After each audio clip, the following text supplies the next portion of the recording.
تو یہ کوئی غرور کی بات نہیں ہے۔ تو پھر کیا ہے؟ کیونکہ بظاہر تو لگ رہا ہے کہ وہ خود کو ان کی صف میں کھڑا کر رہے ہیں۔ نہیں، یہ دراصل اس شدید خوف اور تجسس کا اظہار ہے جو ان سیاحوں نے بھی محسوس کیا ہوگا۔ رکیے، آپ کا مطلب ہے کہ وہ خود کو کولمبس اس لیے نہیں کہہ رہے ہیں کہ وہ کوئی براعظم دریافت کرنے جا رہے تھے، بلکہ اس لیے کہ انہیں بھی ویسا ہی نامعلوم کا خوف محسوس ہو رہا تھا؟ 100% درست۔ کولمبس یا مارکو پولو جب اپنے گھروں سے نکلے تھے تو انہیں تھوڑی معلوم تھا کہ سمندر کے اس پار کیا ہے۔ انہیں خوف تھا کہ شاید دنیا کا کنارہ آ جائے گا اور وہ گر جائیں گے، یا کوئی سمندری عفریت انہیں نگل لے گا۔ ارے واہ! تو احتشام حسین کے لیے امریکہ ایک ایسا ہی سمندری عفریت تھا، ایک ایسا نامعلوم علاقہ جو جغرافیائی کم اور نظریاتی زیادہ تھا۔ وہ ایک ایسی دنیا دریافت کرنے جا رہے تھے جس کا انہوں نے صرف کتابوں میں مطالعہ کیا تھا، اور یہ دریافت ان کے اندر موجود خوف کو مسلسل بڑھا رہی تھی۔ یہ واقعی آنکھیں کھول دینے والا زاویہ ہے، اور میرے خیال میں یہ خوف اس وقت اور بھی بڑھ جاتا ہے جب سفر کا عملی آغاز ہوتا ہے۔ 29 اگست 1952 کو دہلی سے ڈائری شروع ہوتی ہے، اور پھر 13 سپٹمبر کو بمبئی سے ان کا اصل ہوائی سفر شروع ہوتا ہے۔ اور یہ کوئی آج کل کی طرح کی سیدھی فلائٹ نہیں تھی۔ جی ہاں، کوئی نان سٹاپ 14 گھنٹے والی فلائٹ تو تھی نہیں۔ آج کل تو ہم جہاز میں بیٹھتے ہیں، فلم دیکھتے ہیں، سوتے ہیں، اور دوسری دنیا میں آنکھ کھلتی ہے۔ ہم سفر کو بس ایک رکاوٹ سمجھتے ہیں جسے جلدی سے پار کرنا ہے۔ بالکل، لیکن 1950 کی دہائی کا ہوائی سفر ایک انتہائی طویل، تھکا دینے والا اور اعصاب شکن تجربہ ہوتا تھا۔ یہ بمبئی سے شروع ہو کر سعودی عرب گیا، پھر مصر کے شہر قاہرہ، وہاں سے روم، پھر پیرس کے بعد آئرلینڈ کے شہر شینن، اور پھر کینیڈا کے نیو فاؤنڈ لینڈ، اور بالآخر کہیں جا کر نیو یارک پر ختم ہوا۔ میرے لیے تو یہ سن کر ہی تھکاوٹ ہو رہی ہے۔ ہاں، اتنے سارے پڑاؤ، اتنے مختلف ممالک کی ہوائیں اور زمینیں، یہ تو انسان کو قدم قدم پر یہ احساس دلاتے ہوں گے کہ وہ واقعی اپنی جڑوں سے دور ہو رہا ہے۔ اور اسی ہجرت کے احساس اور ذہنی تھکاوٹ کو بیان کرنے کے لیے انہوں نے اشعار کا بہت خوبصورت سہارا لیا ہے۔ جی، انہوں نے غالب کا ایک شعر لکھا ہے اس موقع پر۔ ہاں، غالب کا وہ شعر ہے کہ دیر و حرم آئینہ تکرار تمنا، واماندگی شوق تراشے ہے زندگی۔ واماندگی شوق۔ جی، اس میں جو لفظ واماندگی شوق ہے نا، اس کا مطلب ہے شوق کی تھکاوٹ۔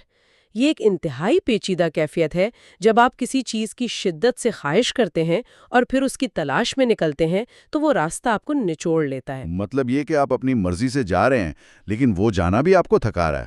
بالکل ایسا ہی ہے۔ وہ اپنا گھر چھوڑ رہے ہیں، تنہائی انہیں گھیر رہی ہے، نامعلوم کا خوف طاری ہے، لیکن جو اندر کا شوق ہے نا، جو جاننے کی پیاس ہے، وہ انہیں واپس بھی نہیں مڑنے دے رہی۔ اور ساتھ ہی انہوں نے مومن خواہ مومن کا شعر بھی تو لکھا ہے کہ ہے اعتبار ہے میرے بخت خفیہ پہ کیا کیا، وگرنہ رحم کہاں چشم پاسبان کے لیے۔ ایسا لگتا ہے وہ حالات کے دھارے پر خود کو چھوڑ چکے ہیں۔ جی، وہ ایک طرح سے تسلیم کر رہے ہیں کہ اب جو کچھ اس سفر میں ہوگا وہ ان کے قابو سے باہر ہے۔ اور ان کے قابو سے باہر ہونے کا سب سے پہلا ثبوت تب ملتا ہے جب وہ نیو یارک پہنچتے ہیں 14 ستمبر کی رات، ہوٹل ویلنگٹن۔ مجھے لگتا ہے یہاں سے اس سفر نامے کا سب سے دلچسپ اور اہم حصہ شروع ہوتا ہے، جو ان کا امریکہ کے معاشرے سے پہلا عملی اور ثقافتی تصادم تھا۔ اور یہ واقعی کوئی معمولی واقعہ نہیں ہے، یہ ایک مکمل تہذیبی صدمہ تھا جسے ہم کلچر شاک کہتے ہیں۔ اور کتنا مزیدار واقعہ ہے۔ وہ رات گئے ایک ریسٹورنٹ میں ناشتہ کرنے جاتے ہیں، مینو دیکھ کے بالکل الجھ جاتے ہیں۔ مینو پر فرانسیسی اور امریکی کھانوں کے نام ہیں۔ وہ لکھتے ہیں کہ بڑی ہمت کر کے کچھ چیزوں کا آرڈر دیا، کچھ کھایا اور کچھ چھوڑ دیا۔ ہاں، وہ کیفیت بڑی دلچسپ ہے۔ سچ بتاؤں تو میں آج بھی کسی انجان کافی شاپ میں جا کر ان کے عجیب و غریب ناموں والے مینو دیکھ کر گھبرا جاتا ہوں۔ تو ذرا سوچیں کہ 1952 میں ایک شخص جو ہندوستان سے گیا ہے اس کا کیا حال ہوا ہوگا۔ یہ سوچ کر ہلکی سی ہنسی بھی آتی ہے کہ اتنا بڑا نقاد جو ادب کی تہیں ادھیڑنے میں ماہر ہے، وہ ایک ریسٹورنٹ کے مینو کے سامنے یوں بے بس ہو گیا۔ یہ ہنسنے کی بات تو لگتی ہے، لیکن اس کے پیچھے ایک بہت گہرا احساس چھپا ہے۔ مینو کی یہ الجھن دراصل اس اجنبیت کی علامت تھی جو انہیں چاروں طرف سے گھیر رہی تھی۔ لیکن پتہ ہے، جو اصل صدمہ تھا نا، وہ کھانے کا آرڈر نہیں تھا۔ تو پھر کیا تھا؟ وہ صدمہ تھا بل کی ادائیگی۔ ارے ہاں، جب بل آتا ہے تو انہیں پتا چلتا ہے کہ یہاں بخشش یعنی ٹپ دینا لازمی ہے۔ اب بظاہر تو ٹپ دینا ایک عام سی بات ہے، ایک طرح سے ویٹر کی خوش اخلاقی کا انعام۔ اس میں اتنی حیرانی والی کیا بات تھی بھلا؟ دیکھیں، آپ اسے آج کے زاویے سے دیکھ رہے ہیں، جہاں ٹپ دینا معمول بن چکا ہے۔ لیکن ذرا احتشام حسین کے اشتراکیت پسند ذہن سے سوچیں۔ ایک مارکسسٹ کے لیے انسانی محنت اور خدمت کا احترام برابری کی بنیاد پر ہوتا ہے۔ صحیح۔ لیکن جب وہ دیکھتے ہیں کہ اس نئی سرمایہ دارانہ دنیا میں خدمت کرنے والے کی مسکراہٹ، اس کی توجہ، حتیٰ کہ اس کی انسانی ہمدردی کا بھی براہ راست تعلق اس بات سے ہے کہ آپ اسے کتنے پیسے دیں گے، تو یہ ان کے لیے ایک بہت بڑا نظریاتی دھچکا تھا۔ اوہ، تو مطلب یہ صرف پیسوں کا معاملہ نہیں تھا، وہ یہ دیکھ رہے تھے کہ سرمایہ داری نے انسانی تعلقات اور اخلاقیات کو بھی ایک خریدی اور بیچی جانے والی چیز بنا دیا ہے۔ بالکل درست سمجھے آپ، خدمت کا براہ راست تعلق پیسے سے جڑ گیا تھا۔ یہ ان کے لیے محض حیرت نہیں تھی، بلکہ ان کے نظریات کی ایک عملی لیبارٹری تھی، جس میں وہ سرمایہ دارانہ نظام کو اپنے سامنے ننگا ہوتا دیکھ رہے تھے، اور اسی لیے اپنی اس پرانی شناخت کے ٹوٹنے اور ایک اجنبی مادی دنیا میں خود کو بے بس پانے کے احساس کو انہوں نے ایک نظم کے ذریعے بیان کیا۔ ہاں، انہوں نے فرانسیسی شاعر پال ایلوا کی مشہور نظم آخری اشعار کا ترجمہ شامل کیا، جس کے بول کچھ یوں ہیں کہ میں سب کچھ کرنے کی صلاحیت رکھتا تھا اور کچھ نہ کر سکتا تھا۔ آسمان، زمین اور سمندر نے مجھے نگل لیا تھا، انسان نے دوبارہ جنم دیا۔ ہاں، یہ آخری لائن بہت اہم ہے۔ جی، انسان نے دوبارہ جنم دیا، یہ واقعی کتنی طاقتور لائن ہے۔ لیکن مجھے ایک بات سمجھ نہیں آ رہی کہ امریکہ کے تجربے کو بیان کرنے کے لیے ایک فرانسیسی شاعر کا انتخاب کیوں؟ یہ بہت اچھا سوال ہے۔ اس کی وجہ یہ ہے کہ پال ایلوا ایک ایسی زبان بول رہے تھے جو احتشام حسین کے اندر کی کیفیت سے میل کھاتی تھی۔ نئی دنیا یعنی امریکہ کا وہ بے پناہ مادی دباؤ، وہ فلک بوس عمارتیں، وہ تیز رفتاری، یہ سب انسان کی انفرادی شناخت کو نگل لیتی ہیں۔ مطلب ان کی پرانی شناخت گم ہو رہی تھی۔ ہاں، وہ پرانا احتشام حسین جو ہندوستان کی پرسکون ادبی محفلوں کا حصہ تھا، وہ اس شور و گل میں کہیں گم ہو گیا تھا۔ اب اسے اس نئے اور اجنبی ماحول کو سمجھنے کے لیے اپنے اندر ایک نئی سوچ پیدا کرنی تھی، گویا اسے ایک نیا جنم لینا تھا۔ یہ تو کسی بھی انسان کو اندر سے ہلا کر رکھ دے۔ اور شاید اسی دفاعی میکنزم کے تحت انہوں نے اپنی تنقیدی آنکھ کو کھلا رکھا اور پھر غالب کا ایک اور شعر درج کیا۔ جی، گرچہ ہوں دیوانہ پر کیوں دوست کا کھاؤں فریب، آستین میں دشنا پنہا ہاتھ میں نشتر کھلا۔ یعنی میں تمہاری اس ترقی یافتہ دنیا اور چکا چوند سے متاثر تو ہو رہا ہوں، لیکن میں اندھا نہیں ہوں۔ مجھے اس ظاہری چمک کے پیچھے چھپا ہوا استحصال، وہ خنجر اور وہ نشتر صاف نظر آ رہا ہے۔ بالکل، انہوں نے وہاں کی ترقی دیکھی، لیکن اس ترقی کی قیمت بھی دیکھی، اور اسی لیے جب امریکہ کا سفر اپنے اختتام کی طرف بڑھتا ہے تو وہ کہتے ہیں کہ ذوق سفر اور سفر میں بڑا فرق ہے۔ اس سے ان کی کیا مراد تھی؟ مطلب یہ کہ کتابوں میں پڑھ کر دور سے کسی ملک کے بارے میں رائے قائم کرنا ایک خوابناک بات ہے، لیکن حقیقت میں وہاں جا کر اس نظام کی تلخیوں کو محسوس کرنا ایک بالکل مختلف اور بسا اوقات تکلیف دہ تجربہ ہوتا ہے۔ کیا بات ہے! اور اس کے بعد کہانی ایک نیا موڑ لیتی ہے۔ وہ اس تیز رفتار، مشینی اور مادی معاشرے سے نکل کر ایک بالکل مختلف دنیا میں داخل ہوتے ہیں۔ 21 مارچ 1953 کو وہ نیو یارک سے کوئین ایلزابتھ نامی بحری جہاز کے ذریعے انگلستان روانہ ہوتے ہیں۔ اور کاظم صاحب انہیں رخصت کرنے آتے ہیں۔ جی، اور یہ بھی ایک بہت دلچسپ تبدیلی ہے، جہاز سے بحری جہاز پر آنا۔ کی تبدیلی تھی۔ ہوائی جہاز کا سفر آپ کو سوچنے کی مہلت نہیں دیتا، آپ بس ایک جگہ سے اکھڑ کر دوسری جگہ نصب ہو جاتے ہیں، لیکن ایک بحری جہاز پر کئی دن کا دھیما سفر انسان کو خلا میں معلق کر دیتا ہے۔ بالکل، آپ کے پاس کرنے کو کچھ نہیں ہوتا سوائے اس کے کہ آپ سمندر کی لہروں کو دیکھیں اور اپنے اندر جھانکیں۔ اور احتشام حسین کو امریکہ کے اس شدید اور ہنگامہ خیز تجربے کے بعد ان لمحات کی ضرورت تھی۔ انہیں ان تمام بکھری ہوئے مشاہدات کو سمیٹنے، انہیں ہضم کرنے اور ان کا تجزیہ کرنے کے لیے سمندر کی وہ خاموشی اور سست روی درکار تھی۔ اور پھر وہ پرانی دنیا یعنی یورپ میں قدم رکھتے ہیں۔ وہ لندن جاتے ہیں اور پھر پیرس کی سیر کرتے ہیں۔ اور یہاں ایک بات جو مجھے بہت حیران کرتی ہے وہ یہ کہ ان تمام شہروں میں احتشام حسین کو سب سے زیادہ پیرس پسند آیا۔ ہاں، یہ واقعی قابل غور ہے۔ اب میں اگر آج کے اس دور سے سوچوں تو نیو یارک تو ہر چیز میں آگے تھا، بلند عمارتیں، پیسہ، سہولیات، تو انہیں پیرس میں ایسا کیا مل گیا؟ کیا وہاں کے کیفے یا رومانوی فضا نے انہیں متاثر کیا؟ پیرس کے کیفے اور رومانوی فضا تو ایک ظاہری چیز ہے نا۔ اگر ہم ایک اشتراکیت پسند اور ترقی پسند نقاد کے ذہن سے سوچیں تو پیرس کی اہمیت کچھ اور ہے۔ پیرس وہ شہر تھا جس نے انقلاب فرانس دیکھا تھا۔ اچھا، یعنی تاریخی لحاظ سے؟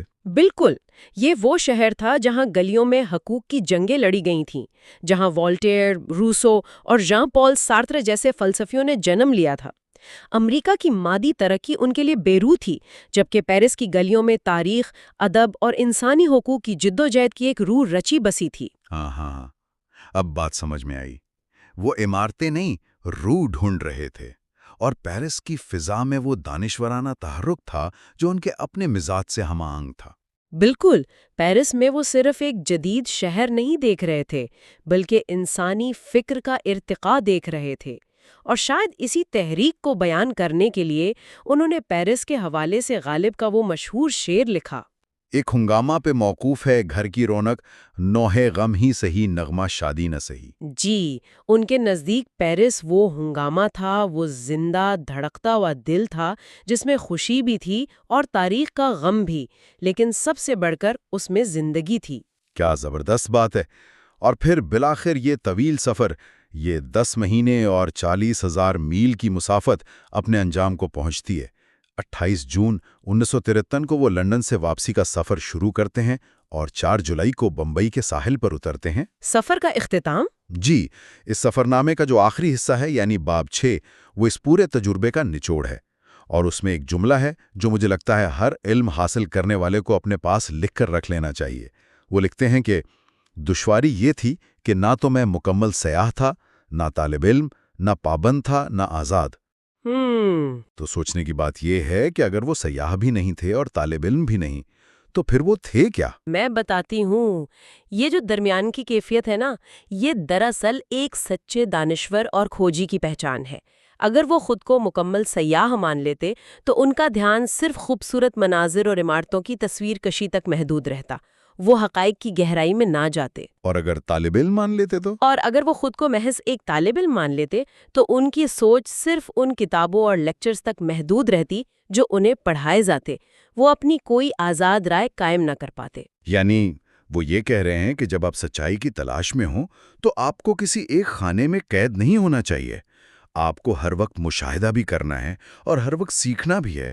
یہ ایک طرح کی شعوری بے چینی ہے جہاں آپ نہ مکمل استاد ہیں اور نہ بالکل کورے کاغذ۔ 100% درست۔ آپ بس حقائق کو ان کی اصل شکل میں دیکھ کر خود کو بدلنے کی اجازت دے رہے ہیں، اور اسی لیے کتاب کا اختتام شیکسپیئر کے مشہور ڈرامے ایز یو لائک اٹ کے چوتھے ایکٹ کے چند جملوں پر ہوتا ہے۔ اچھا، شیکسپیئر کا حوالہ؟ جی، شیکسپیئر کا یہ حوالہ اس بات کی تصدیق کرتا ہے کہ جب آپ کھلے ذہن کے ساتھ سفر کرتے ہیں تو آپ کا تجربہ کسی ایک نظریے یا تعصب کا محتاج نہیں رہتا۔ احتشام حسین نے سرمایہ دارانہ نظام کو ایک اشتراکیت پسند کی نظر سے ضرور پرکھا، لیکن ان کا تجزیہ اندھی مخالفت پر نہیں بلکہ گہرے، غیر جانبدارانہ اور ہمہ گیر مشاہدے پر مبنی تھا۔ تو اگر ہم ان تمام باتوں کو سمیٹیں تو احتشام حسین کا یہ سفر نامہ محض ایک ڈائری نہیں ہے، یہ اس بات کا ثبوت ہے کہ 1950 کی دہائی کی دنیا کیسی تھی۔ یہ ہمیں بتاتا ہے کہ جب دو مختلف نظریات آپس میں ٹکراتے ہیں تو انسان کے اندر کیسی ٹوٹ پھوٹ ہوتی ہے۔ ہاں، ان کا وہ اندرونی سفر بہت اہم ہے۔ ان کی الجھنیں، وہ امپوسٹر سنڈروم، وہ ریسٹورانٹ میں ٹپ کو دیکھ کر پیدا ہونے والا نظریاتی صدمہ، سمندروں کی تنہائی اور غالب اور ایلوا کے اشعار، یہ سب ہمیں یہ سکھاتے ہیں کہ محض معلومات اکٹھی کر لینا یا نئی جگہیں دیکھ لینا ہی کافی نہیں ہوتا۔ بالکل، ان معلومات کو ہضم کرنا، ان کے پیچھے چھپے ہوئے نظام کو سمجھنا اور پھر اس سب کا اپنی ذات اور اپنی سوچ پر اطلاق کرنا، یہ ہے اصل علم، اور یہی وہ باریک لکیر ہے جو ایک عام مسافر کو ایک گہرے مفکر سے جدا کرتی ہے۔ مسافر صرف جگہیں دیکھتا ہے، جبکہ مفکر ان جگہوں کے اندر موجود انسان کو دیکھتا ہے۔ اور یہی اس پورے سفر کا حاصل ہے۔ لیکن جاتے جاتے آج کے اس جدید دور کو ذہن میں رکھتے ہوئے میں ایک ایسا سوال چھوڑنا چاہتا ہوں جس پر ہم سب کو سوچنا چاہیے۔ آج جب ہم سفر پر نکلتے ہیں تو ہمارا پہلا کام کیا ہوتا ہے؟ تصویریں لینا۔ بالکل، ہم ہر لمحے کو، ہر عمارت کو، ہر کھانے کی پلیٹ کو فوراً اپنے کیمرے میں قید کرتے ہیں اور دنیا کو دکھانے کے لیے ڈیجیٹل دنیا میں اپلوڈ کر دیتے ہیں۔ ہم لمحوں کو جینے کے بجائے انہیں محفوظ کرنے کی دوڑ میں لگے رہتے ہیں۔ تو ذرا سوچئے، کیا اس تیز رفتاری میں ہم نے احتشام حسین کی طرح سفر کے دوران رکنے، حیران ہونے، الجھنے اور سب سے بڑھ کر اندرونی طور پر دوبارہ جنم لینے کا وہ ہنر بھلا دیا ہے؟ یہ واقعی ایک بہت چبھتا ہوا سوال ہے۔ کیا ہمارے آج کے یہ سفر ہماری روح کو، ہمارے نظریات کو کوئی نئی شکل دیتے ہیں، یا یہ محض ہماری تصاویر کے البم میں چند اور رنگین تصویروں کے اضافے کا باعث بنتے ہیں، جہاں بظاہر تو سب کچھ صاف نظر آ رہا ہے لیکن اس کے پیچھے کی گہرائی، وہ مشاہدہ کہیں گم ہو گیا ہے؟ اس پر ضرور غور کیجیے گا۔